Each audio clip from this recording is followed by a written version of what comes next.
Here are the top 10 most important things to know about calculus.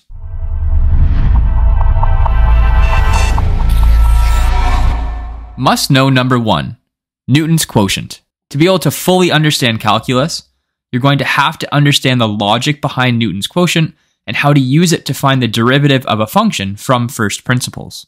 Let's do an example where we calculate the derivative from first principles of f of x equals x squared minus 2x plus 4, and then we'll use the derivative to evaluate f prime of 4. Now, the derivative of a function is an equation that can calculate the slope or instantaneous rate of change of a function at a single point. I'll use this diagram that I've sketched of this f of x function to help explain this. Let's say for this function f of x that I was interested in finding the slope of it at a single point at some x value. Let's put the point right there. I could label the coordinates of that point, point x f of x.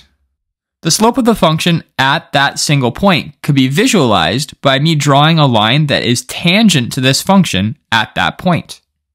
The slope of this tangent line represents the slope or instantaneous rate of change of f of x at that point. But the challenging part of this is, how do we find the slope of a line where we only know one point that's on the line? Slope is usually calculated using 2 points and then finding their change in y and then dividing that by their change in their x values. So what we could do is pick another point that's on this f of x function. I'll put the point right here.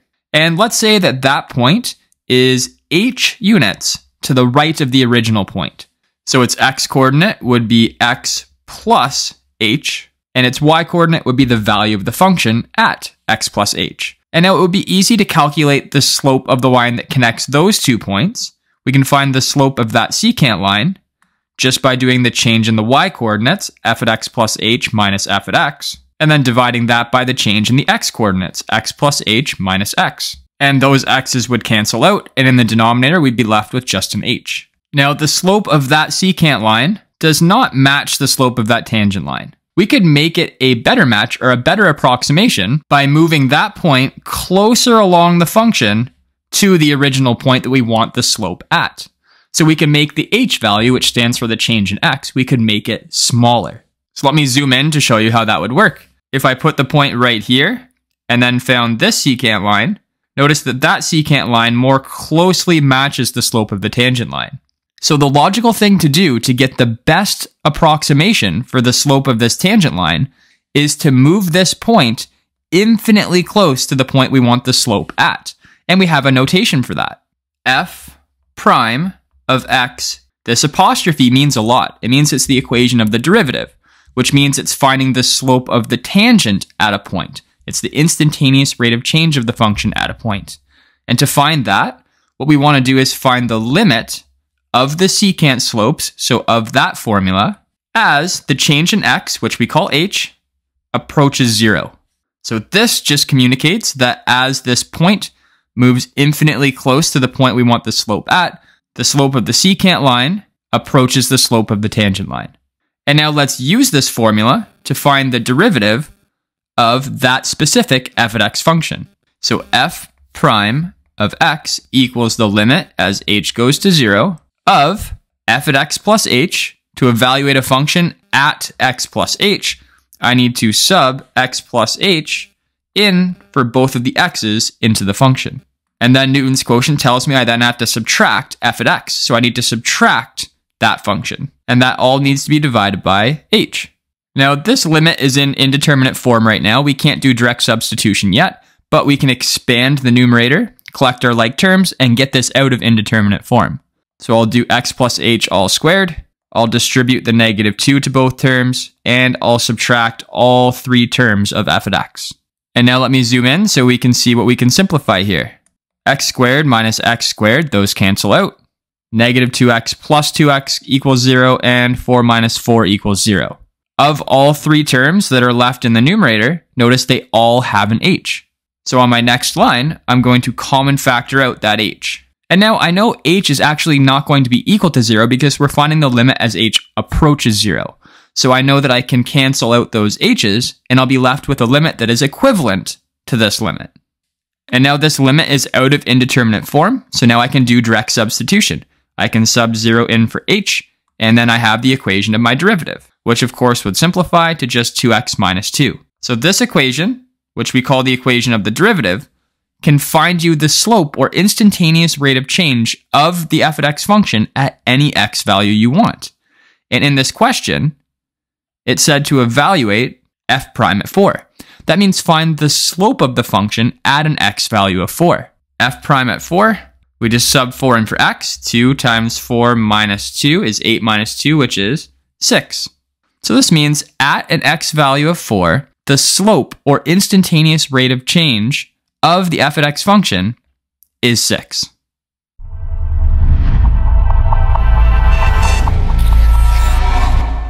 Must know number 2, derivative rules.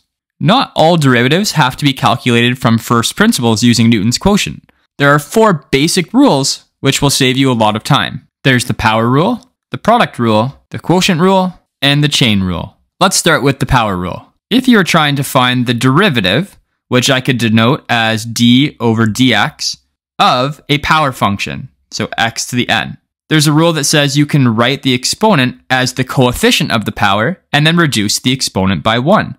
So the derivative of x to the n with respect to x would be n times x to the n minus 1. And let me do an example to show you how this rule works. Let's find the derivative with respect to x of x to the power of 5. The power rule says take the exponent, write it as the coefficient, and then reduce the value of the exponent by 1. So this becomes 5 times x to the power of 4. Let's try another example. Let's find the derivative with respect to x of 3 times x to the 5.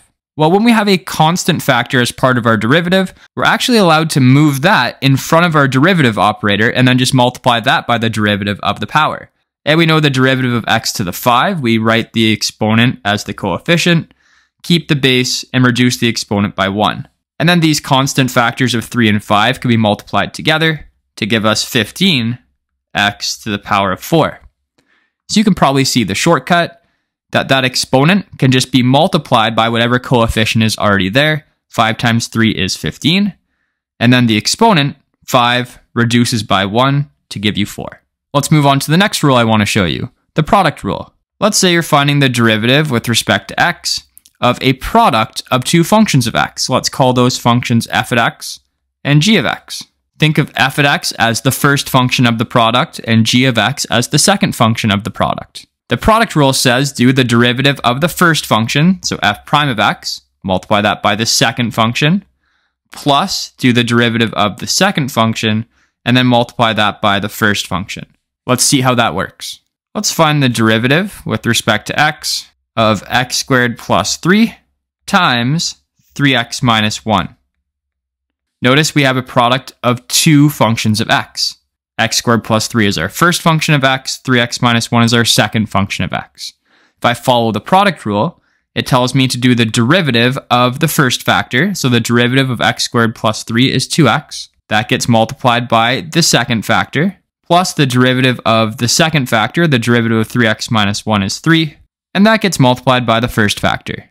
So I'll expand this into standard form by distributing the 2x and the 3. And then collecting my like terms gives me 9x squared minus 2x plus 9.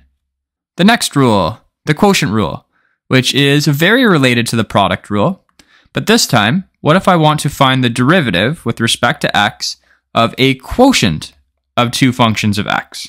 I have a top function and a bottom function. The quotient rule says do the derivative of the top times the bottom function minus the derivative of the bottom function times the top function. And that all has to be divided by the bottom function squared. And then let me make some room here, so let me shrink this rule and we'll do an example. Let's find the derivative of 3x divided by x squared plus 1. Because I have a function of x being divided by another function of x, I need to use the quotient rule, which tells me do the derivative of the top function. The derivative of 3x is 3.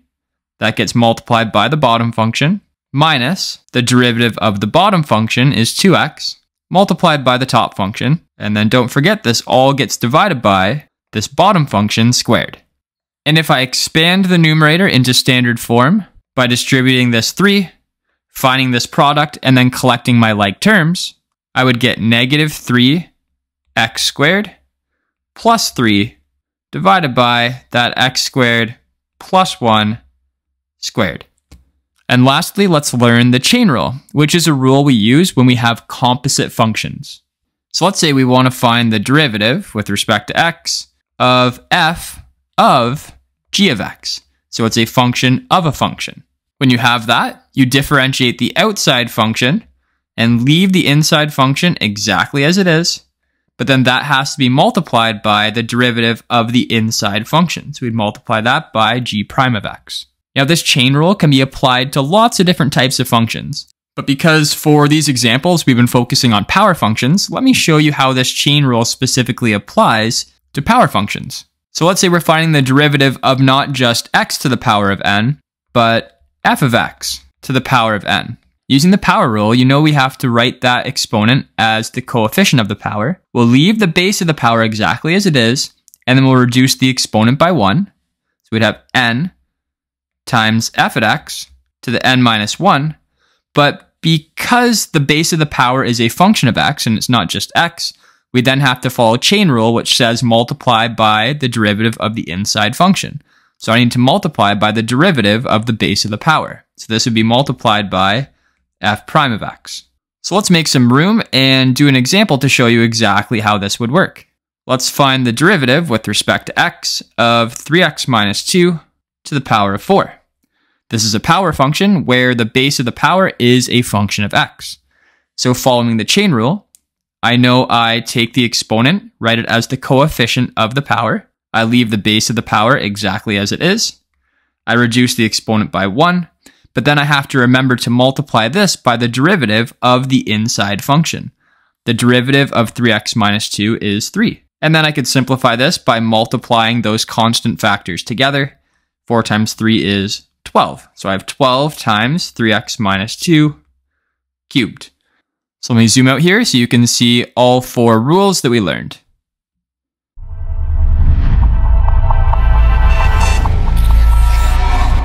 Must know number 3, derivatives of other types of functions. There are 3 other important types of functions that you need to know how to find the derivative of. Exponential functions, logarithmic functions, and of course trig functions. Let's start with exponential functions. When finding the derivative of an exponential function, so the derivative with respect to x of b to the power of x, would be equal to, you keep the power, so b to the power of x stays the exact same, but that gets multiplied by the natural logarithm of the base of the power. So for example, when finding the derivative of 5 to the power of x, that's just equal to, you keep the power exactly as it is, 5 to the power of x, and multiply that by the natural logarithm of the base of the power, which is 5. And then what if the exponent isn't just x? What if it's a function of x? So let's find the derivative with respect to x of b to the power of f of x. You would need the chain rule. Keep the power exactly as it is, still multiply by the natural logarithm of the base, but that would then have to be multiplied by the derivative of the function that's in the exponents. We'd multiply this by f prime of x. Let me make some room for an example, and let's find the derivative with respect to x of 5 to the power of 3x plus 1. Keep the power times the natural logarithm of the base, but then also multiply by the derivative of the function that's in the exponent. The derivative of 3x plus 1 is 3. And then we'll just simplify that expression by moving those constant factors to the front. Let's move on to logarithmic functions. The derivative of log base b of x is equal to 1 divided by the argument of the logarithm, so x, times the natural logarithm of the base of the logarithm, which is b. An example where we could practice that would be finding the derivative of log base 5 of x. That would be equal to 1 divided by x times the natural logarithm of 5. And then what if the argument wasn't just x? What if it was a function of x? To find the derivative of log base b of f at x, you would need to use the chain rule, which would say follow the same rule 1 divided by the argument, which is f of x, times the natural logarithm of the base b, but then you have to multiply all of that by the derivative of the inside function. So multiply by the derivative of f of x. An example of that would be finding the derivative of log base 5 of 2x cubed. Following the derivative rule, I would do 1 divided by, keep the argument the same, 2x cubed, times the natural logarithm of the base of the log, but then that has to get multiplied by the derivative of the inside function. The derivative of 2x cubed is 6x squared. And then I'll make a little bit of room so I can simplify this. Notice I have a 6 divided by 2, that's 3. And both of those factors of x could cancel with 2 of those factors of x, leaving me with 3 divided by x times the natural logarithm of 5. And lastly, let's move on to trig functions. You need to know how to differentiate the 3 primary trig functions. The derivative of sine x is equal to cos x. The derivative of cos x is negative sine x. And the derivative of tan x is equal to secant squared of x. And then an example to practice doing derivative rules that involve trig functions. Let's find the derivative of 2 times sine of 3x. This constant factor can go in front of the derivative operator, so this would equal 2 times the derivative of sine of 3x. And then when differentiating a sine function, I know the derivative of sine of anything is equal to cosine of that same argument. But because the argument of the sine function was not just x, it was a function of x, this is a composite function, which means I need chain rule. So I then have to multiply this by the derivative of 3x. The derivative of 3x is 3. And the last thing to do, those constant factors of 2 and 3 can be multiplied together to give 6. So it equals 6 times cosine of 3x. I'll zoom out so you can see all of those rules.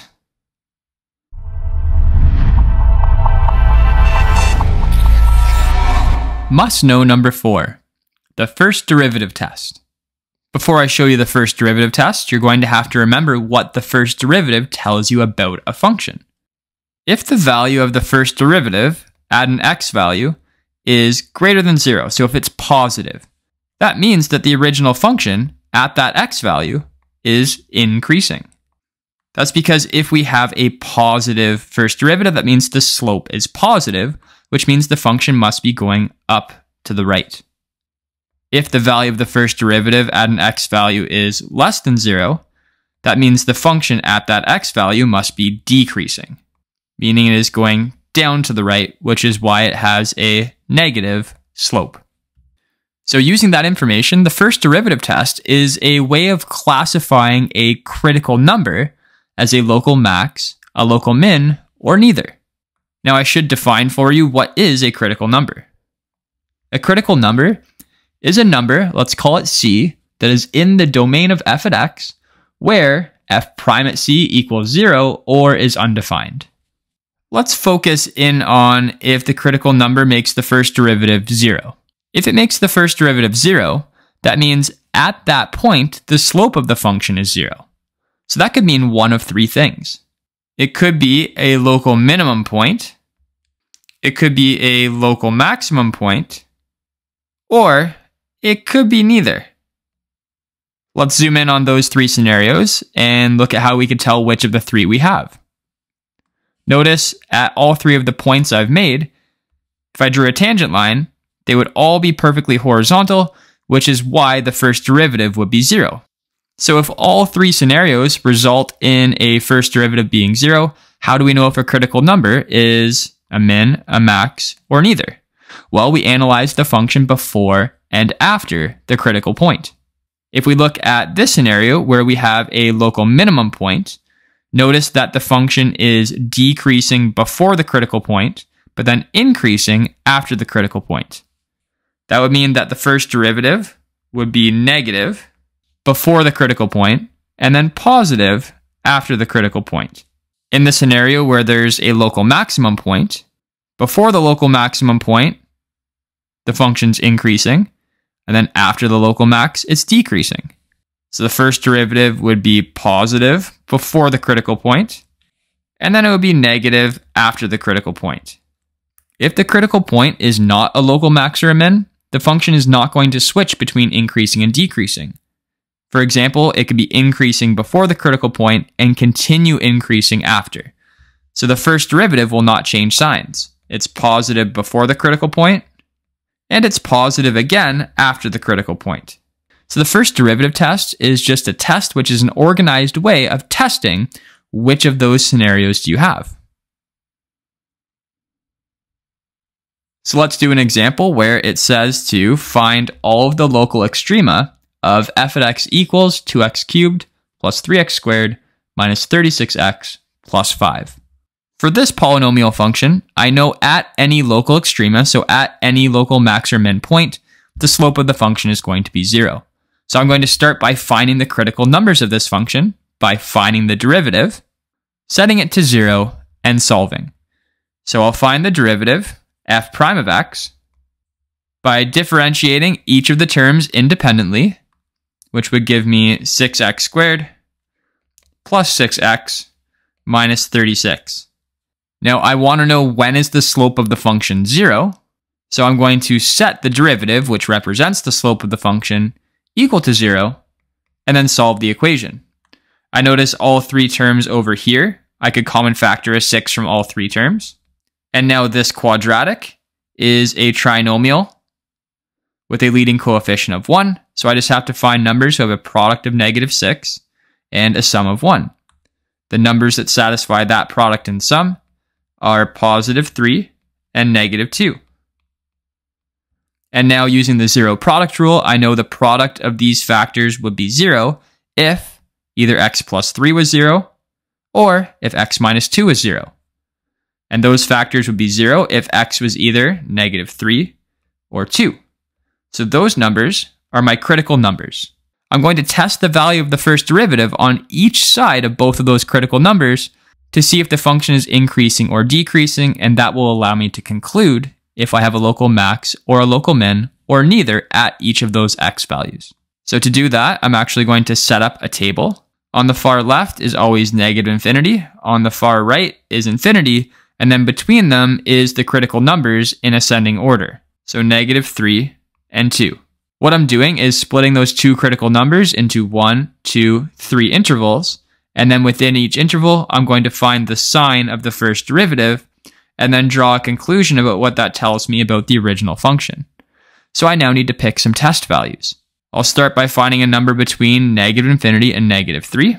I'll use -5. In my second interval between -3 and 2, I'll use 0. And from 2 to infinity, I'll use 5. I'll sub each of those test values into my first derivative and just figure out what is the sign of the first derivative. When the first derivative is positive, I know the original function has a positive slope, meaning it is increasing. It's going up to the right. And when the first derivative is negative, I know the original function has a negative slope, meaning it is decreasing. It is going down to the right. So what I see now from this table is that if I look at the critical number of -3, the function was increasing before -3, then decreasing after -3. That corresponds to this scenario where we have a local max. So I could say there is a local max at -3, and then whatever the value of the function is at -3. If I sub -3 into my f at x function, I would actually get 86. And then if I look at the critical number of 2, before that critical number, the function was decreasing, then after it was increasing. So that corresponds to this scenario where there is a local min. So there's a local min at 2, and then if I sub 2 into my f at x function, I get -39. So that's the first derivative test.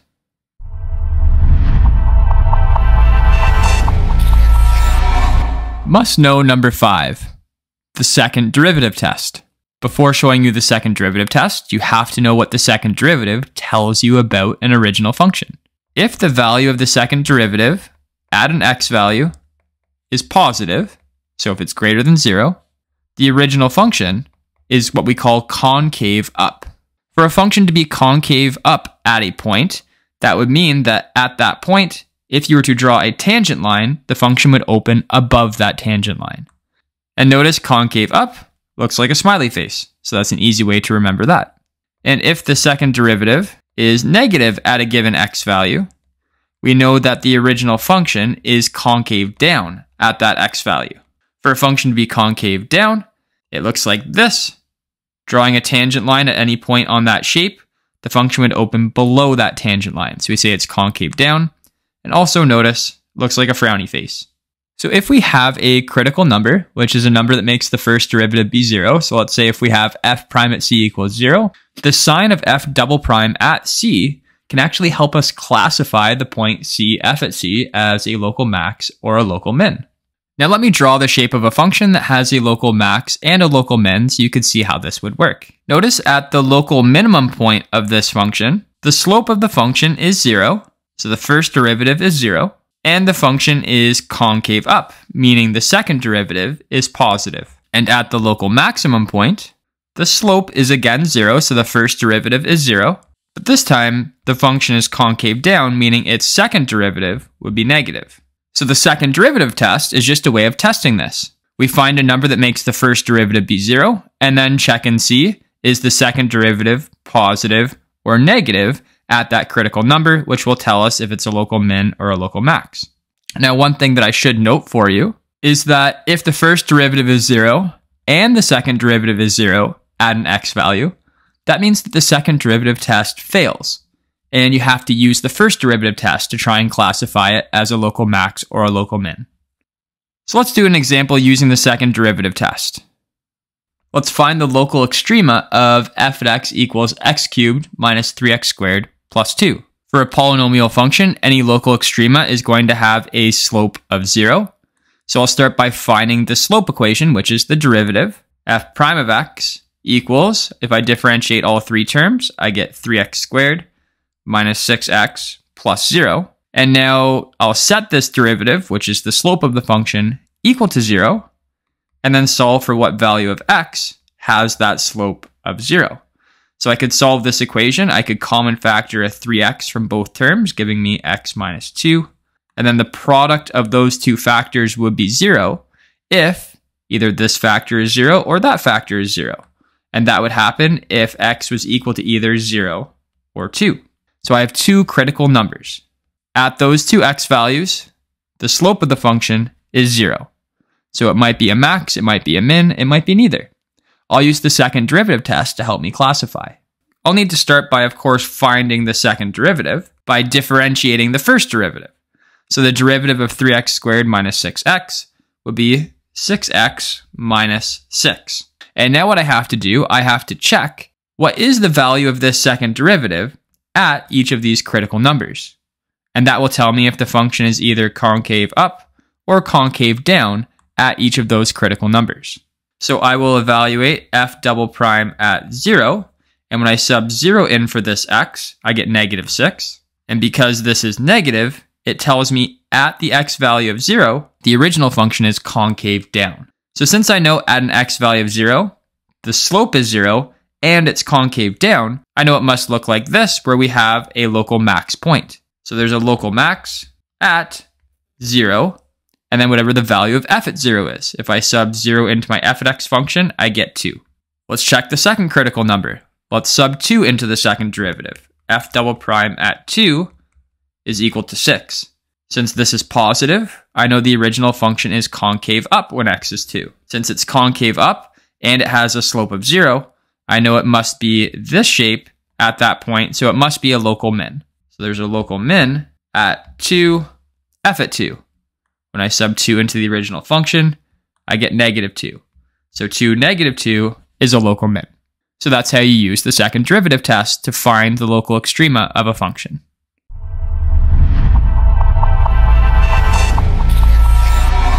Must know number 6, curve sketching. Let's use everything we know about calculus so far to sketch a very accurate graph of the function f at x equals x cubed plus 6x squared plus 9x.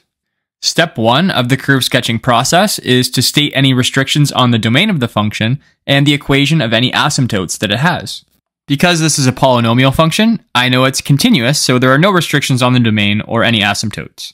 Let's move on to step number 2. Step 2 is to find the x and y intercepts of the function. To find the x-intercepts of a function, all you have to do is set the y coordinate equal to 0 and then solve for what value of x makes the y-coordinate be 0. To solve when a function is equal to 0, you want to get it into factored form. So I would common factor an x from all three terms. And then I noticed this quadratic in brackets. I could factor by finding numbers that multiply to 9 and add to 6. Those numbers are 3 and 3. So it would factor to x plus 3 times another factor of x plus 3. So I could just write it as x plus 3 squared. The product would be 0 if x was 0, or if x was negative 3. So my x-intercepts are at 0, 0, and negative 3, 0. To find the y-intercept of a function, all you have to do is set x equal to 0 and solve. And if I do that, I get 0. So the y-intercept is the point 0, 0, which I see I actually already had there as well. Let me make some room for step number 3. Step number 3 is to find the critical numbers of the function. Critical numbers are numbers that make the derivative of a function be 0 or undefined. So I'll have to start by finding the derivative of the function, which would be 3x squared plus 12x plus 9. That's a continuous function, so it can't be undefined, but it could be 0. Let me solve for when it's 0 by common factoring a 3 from all of the terms, and then factoring this product by finding the numbers that multiply to 3 and add to 4. Those numbers are 3 and 1, so this would factor to x plus 3 times x plus 1. The product would be 0 if x was negative 3, or if x was negative 1. So my critical numbers are negative 3 and negative 1. I could find their corresponding y-coordinates as well by taking those values and subbing them into the original function for x. And I would get the critical points of negative 3, 0, and negative 1, negative 4. Let me shrink this and make room for the rest of the process. Step 4 is to find the possible points of inflection of the function. A point of inflection is a point on a function where it switches concavity. So this point right here is a point of inflection because before that point, the function's concave up, and after it's concave down. So it switches concavity at that point. And at a point of inflection, we know the second derivative is going to be equal to 0 or be undefined. So we'll find the second derivative by differentiating the first derivative, which was 3x squared plus 12x plus 9. So the second derivative will be 6x plus 12. And we'll want to solve for when is this equal to 0. If I solve this equation for x, I get negative 2. And if I sub x equals negative 2 into the original function, I actually get negative 2.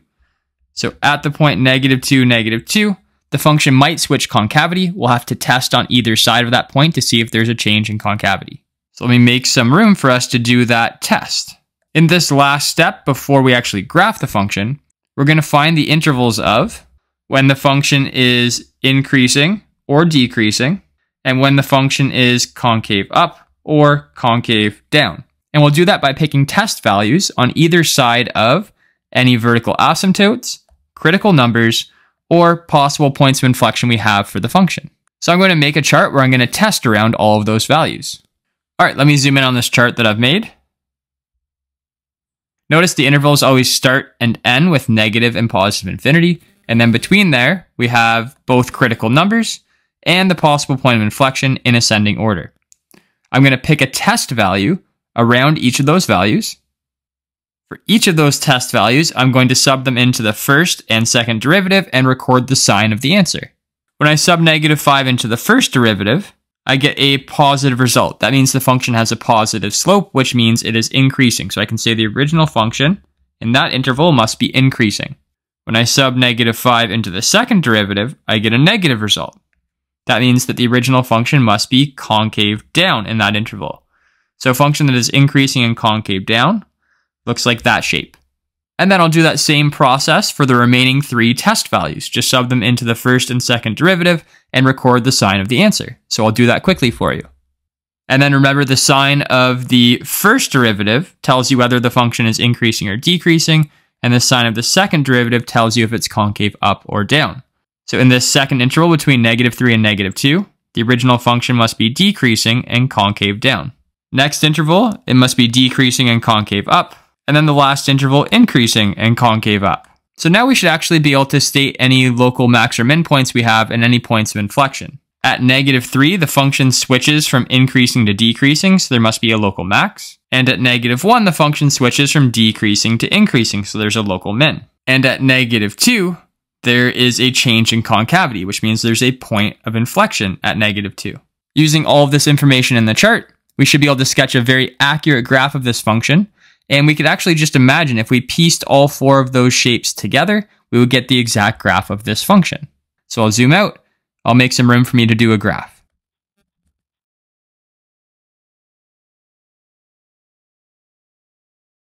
So there we have a rough sketch of this graph.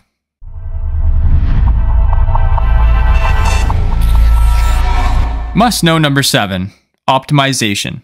For this section, let me give you some context as to why we might be interested in finding the max and min values of a function. An open top box is to be made so that its base is twice as long as it is wide. The volume is 2,400 centimeters cubed. Find the dimensions that minimize the amount of cardboard used. Let me start by making a rough sketch of this box. Now the question tells me that the base is twice as long as it is wide, but I don't know how wide it is, so I'm going to assign the width the variable x, and the length has to be double that, so the length would be 2x. And I don't know the relationship between the height, length, and width, so I'll just call my height h for now. And because I'm interested in minimizing the amount of cardboard used, I want to minimize the surface area. So I'm going to need a formula for the surface area of this open top box. Surface area, I just add up the area of all the sides. The front and the back are both x by h. So I would do 2 times x times h to get the areas of those two sides. Plus, let me look at the right side and the left side, which are both 2x by h. So 2 times 2x times h. Plus the area of the bottom of this box, which is x by 2x. And because this is an open top box, I'm not considering the area of the top of it. If I simplify this surface area formula, I've got 2xh plus 4xh, that's 6xh, plus x times 2x is 2x squared. What I haven't done yet is to take into account that this box has to have a volume of 2,400 centimeters cubed. That's what we call the constraint for this question. So let's jot down that constraint. And remember, the volume of a rectangular base prism is just length times width times height. So the volume would be equal to 2x times x times h. And the volume has to be 2,400 centimeters cubed. So 2,400 equals 2x squared h. And now that I have an equation that relates x and h to each other, I can rewrite this function to be written in terms of one variable. So I'm actually going to rewrite the h to be written in terms of x. And I can do that if I isolate this equation for h. And if I zoom in, that would give me h equals 2,400 over 2x squared, which is 1,200 over x squared. So what I can do with that, I can take what h is equal to and replace the h in the surface area formula with that value. So then my surface area formula is written only in terms of x. So I can say SA at x equals 6x times 1,200 over x squared plus 2x squared. Simplify this equation a little bit. That x will cancel with one of those. And I can do 6 times 1,200, which is 7,200. So this surface area formula is very specific to the open top box that we have here, and it'll keep the volume constant at 2,400 centimeters cubed. What we want to do is find the minimum value of this function. I know at a minimum value, the slope is going to be 0. So what I can do is I can differentiate this function, set it to 0, and solve to find where a minimum point might be. Before I do that, I'm going to rewrite this. I'm going to take this power of x, move it to the top by changing the sign of its exponent, and then I'll differentiate this. And now I need to set it to 0 and solve to find any critical numbers of this function. I'll move this term over. I'll multiply the x squared over and divide the 4 over. And let me make a little bit of room. To isolate x, I can just raise both sides to the power of a third. And I figure out that x is about 12.16 and the units we're in are centimeters. Now if x is 12.16, I can use this equation that I made here, sub in this x value right into here, and then be able to solve for what h would be if x is 12.16. If I do that, I get an h value of 8.12 centimeters. Now to verify that this x value actually makes the surface area be a minimum, we should do a first or a second derivative test. I'll do that quickly. I'll do a second derivative test.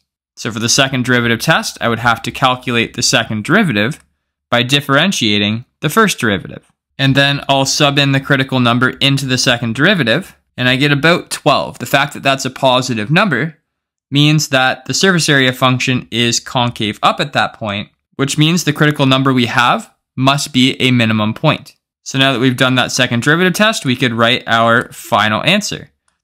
The question asked what are the dimensions that minimize the surface area, so I should clearly state the dimensions.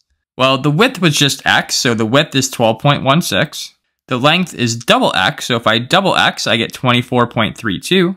And the height we calculated was 8.12. So there you go, that's how an optimization question works.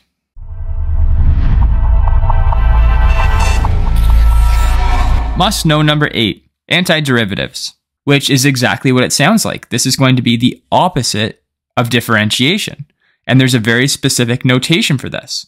Let me show you the notation, then explain to you what it means. The integral of f of x dx is equal to capital F of x plus c. So in this notation, we have a lot going on. This right here is the integral symbol. This function here, f of x, is what we call the integrand.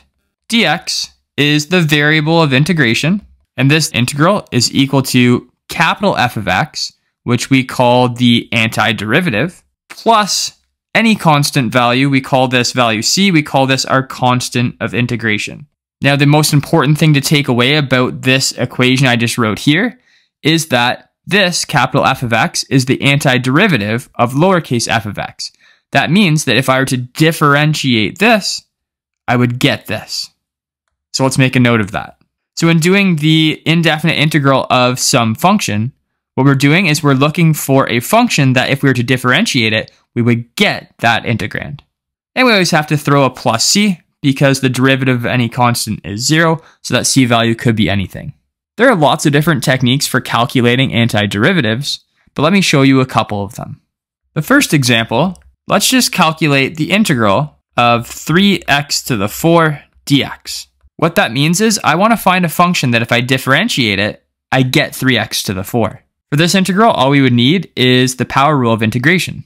The integral of any power function, so x to the n dx, would be equal to, you increase the exponent by 1, so x to the n plus 1, and then divide by n plus 1. And don't forget to add the constant of integration, c. So I'll use that rule for this question. Also, anytime you have a constant factor in part of your integrand, you can move it in front of the integral symbol. And then using the power rule of integration, I know the integral of x to the 4, well, I just have to raise the exponent by 1, and then divide by that new exponent. And then also don't forget to write that constant of integration, c, at the end. Another important method for calculating the indefinite integral of a function is u substitution. Let's say we wanted to calculate the integral of sine of x squared plus 5 times x dx. If you have a composite function like this, it might be helpful if you rewrite the inside function, so x squared plus 5, if you rewrite it equal to u. And then we can try and write everything in terms of u. And you would be able to do that if we then found the derivative of u with respect to x. So I could say du over dx would be equal to, well, if I differentiate this, I just get 2x. That would mean that du equals 2x dx. And what I notice now is that I've got an x dx here, but a 2x dx here. I could make this be x dx if I multiply both sides of that by a half. So now I'll be able to write this integral entirely in terms of u. I can replace x dx with a half du, and I can replace x squared plus 5 with u. This constant factor can move in front, and then calculating this integral is a lot easier. I need to find a function whose derivative is sine u. Well, the derivative of cos is negative sine, so the derivative of negative cos would be positive sine. So this would equal a half times negative cosine of u, which I could write as negative a half cos u, but remember u is actually x squared plus 5. And there we go. There's the antiderivative, but don't forget, always have your plus c. You need the constant of integration at the end of any integral that you do.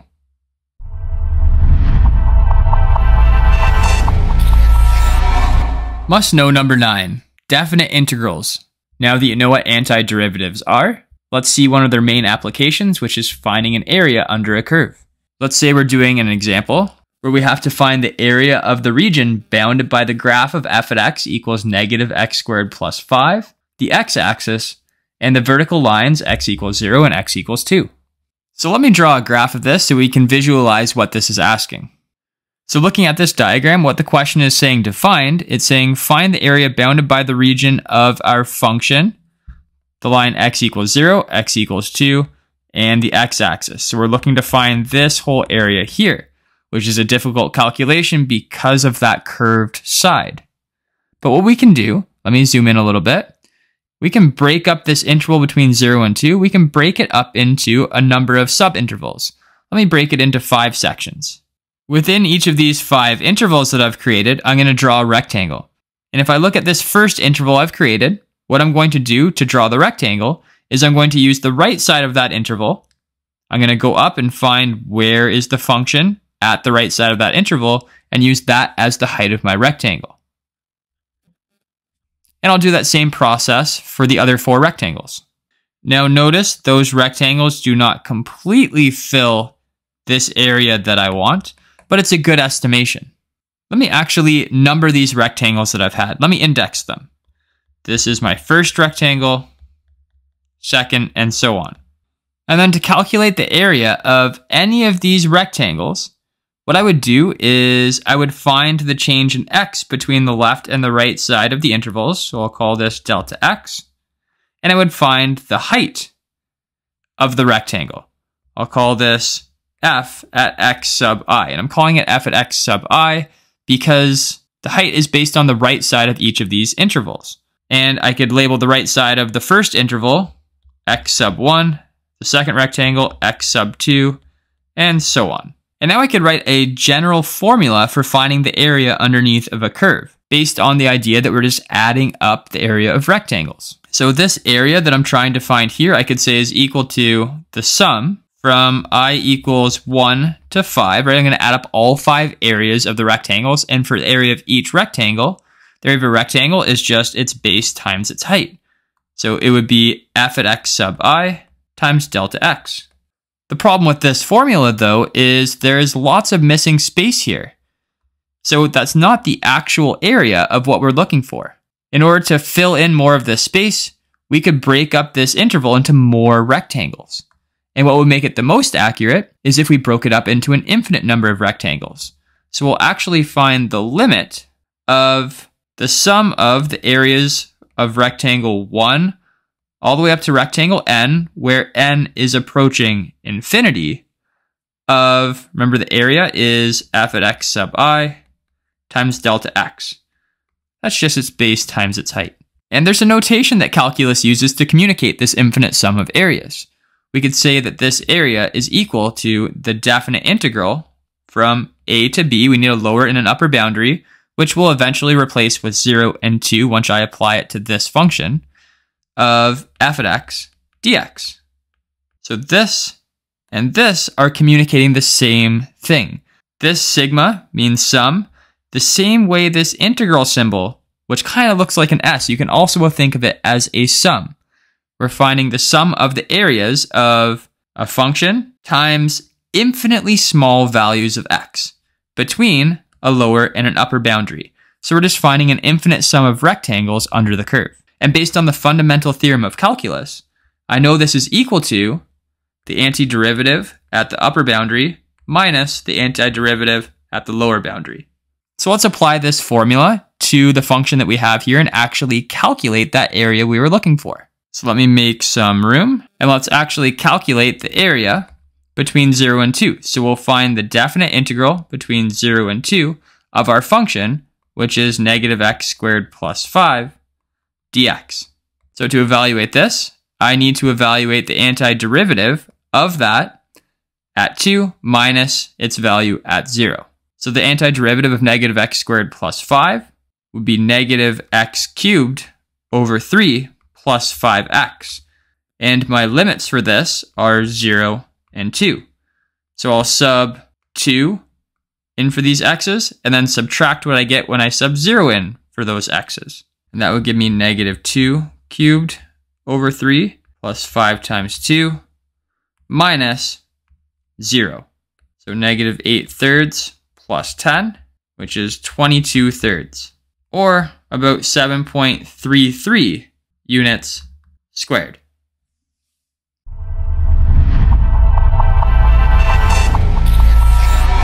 Must know number 10. Calculating the volume of a solid of revolution using the disk method. This is another application of a definite integral. In this example, we're going to find the volume of the solid obtained by rotating about the x-axis, the region under the curve y equals root x, from 0 to 2. So let me draw a diagram of this so you could visualize the problem. So I've got the function y equals root x, and what I want to do is rotate this around the x-axis to form a solid of revolution. So I'll rotate it around the x-axis. Now, if I want the whole volume of this three-dimensional shape, what I could do is try and break this into a number of disks and then add up the volumes of those disks. Let me draw you a couple of those such disks. Now let me zoom in on what I drew here. And you can see that I drew two disks inside of this solid of revolution. I drew one at that x value and that x value. You'll have to imagine that I was able to break this into an infinite number of disks, and then I could find the volume of this whole shape by adding up the volumes of all of the disks that make up that shape. Now, the disks that I drew actually, by a very little bit, overestimate the volume of this shape, but by breaking it up into an infinite number of disks, making that change in x the kind of height of that cylinder, as that approaches 0, we're going to get an accurate estimation for the volume of that shape. So I could communicate this a couple different ways. I could say that the volume of that solid of revolution would be equal to the limit as the number of disks approaches infinity of the sum of disk 1 all the way up to disk n of the volume of those disks. And how do I find the volume of those disks? Well, those disks are cylinders, and I can find the volume of a cylinder by doing the area of the base of that cylinder. So the area at x sub I, and multiply that by the height of the cylinder, which is the change in the x value. So times delta x. And writing this infinite sum, in calculus, we can write that as a definite integral. I can say that the volume is equal to the integral from a to b of the area of the face of the disk times the height of the disk, where this dx implies that we have infinitely small changes in x, which is going to make these disks have infinitely small heights, which is going to break it up into an infinite number of disks. So to apply that to this question, well, first of all, my boundaries of integration are 0 and 2. And then to find the area of the face of each of those disks, well, it's a circle, so I'm going to have to do pi r squared. Well, what is the radius of each of these circles? Well, notice the radius of that circle is just equal to the value of the function at that x value. So I could draw this radius here, and notice that that's just equal to root x. So I'll zoom back out, and I could replace the area of the face of the disk, so the area of that circle, as just pi times the radius squared. So it would be pi times root x squared, dx. And then the square root of x squared is just x. And then I could find the antiderivative of pi x just using the power rule of integration. It would be pi over 2x squared. And I'm going to have to evaluate it at 2 minus its value at 0. So that would be pi over 2 times 2 squared minus pi over 2 times 0 squared, so minus 0. So this total volume would just be equal to 4 pi over 2, which is 2 pi. Let me zoom out so you can see everything that we did there. And if you followed along through that whole video, hopefully you have a good understanding of all of the most important parts of calculus. Jensen Math!